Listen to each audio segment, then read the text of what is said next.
Hi, I'm Dr. B, psychiatric nurse practitioner, and today I'm going to share with you 3 practical ways that you can choose to be happy. The first one is a very common thing. If you've ever read a self-help book, if you've ever listened to a motivational speaker, oftentimes people will just say, think positive, think positive. If you just think positive, positive things will happen. And I do actually agree with that, and I do believe that there's a lot of validity to that.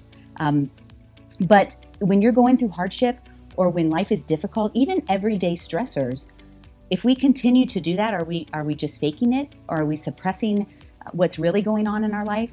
So again, it's important to think positive as much as you can. We have lots of choice opportunities within the choice mapping that talk about being positive and thinking positive. I mean, there's a whole category about negative thinking and how we change negative thinking, to think positive, to be grateful, listing all the things that are grateful in your life, being optimistic if something is going on, thinking that, what is the best case scenario here?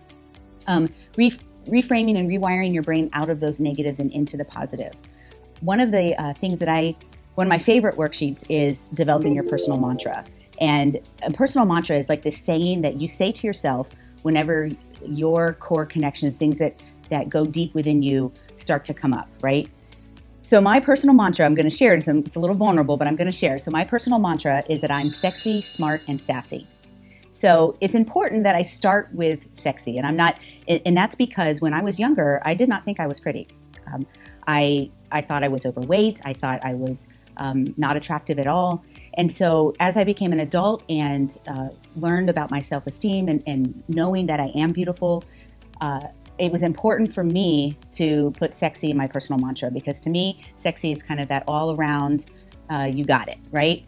The next one is smart, because again, when I was a kid, I did not think I was smart, mostly because academically, you need to be able to pay attention and finish, very specific tasks, a lot of memory type things.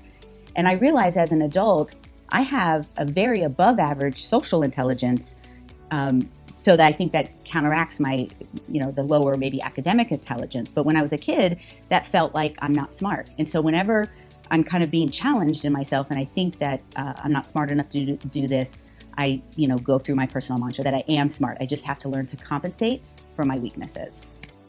And then the third, the sassy, is really because when I was a young adult, I had first become a Christian. I had had a rebellious teen years, and I was kind of taught that my outgoing, emotional personality was not godly. And I realize now that God made me this way, and it's sassy, and it's some people might not like it, but it is who I am, and I'm proud of that. So that's where my personal mantra comes from: sexy, smart, and sassy. So it's one of our homework assignments that we do with this choice opportunity for people to really kind of come up with words that are opposite of the things that you struggle with, but that you can really believe about yourself. So, number 1, common advice, think positive. Number 2 is commit to improving your mental health. And I, do that through choice mapping. And then 3 is having a balance between those two, right? If you think about one of those scales, those balance scales that go back and forth, if we're constantly just thinking positive, and we're going to combat everything with thinking positive, then we might not be dealing with all of our issues, our core connections, as well as we might be fake and suppressing some things, right? So, but we don't want to spend all our time and energy on, mental health and trying to fix things, right? We need to think positive, and we need to believe that we can overcome anything that might come up in our choice mapping. So finding that balance. So one of the things that I don't like about the positive thinking model, like some people actually teach that all you have to do is think positive and positive things will happen. But what happens when positive things don't happen or bad things happen? If you know anything about my life, I have dealt with some pretty significant things and grief in my life, and I can't think positive through those things. I have to acknowledge and map that out and figure out, how can I process this and get over this and move forward and still be happy, right? So choosing happiness is about a balance of insight and positive thinking. So if I give you an example, a serious example, my family has been diagnosed with DRPLA. And I've had people tell me, well, just think positive, just pray. Anything you pray for, God will give you. And, almost insinuating that if he doesn't, or if those positive things don't happen, that I did something wrong, that I didn't think positive enough or pray hard enough. On the opposite, on the negative end of that, you could feel so down and depressed about this, poor prognosis that you don't think positive at all. So what I'm saying here is in number 3 is you have to take a balance between the reality of what's going on in your life and thinking positive. You can't just think positive. So that's where, that balance comes in. A more light example, as I create this channel and I'm talking and trying to, work with a marketing company to market on YouTube.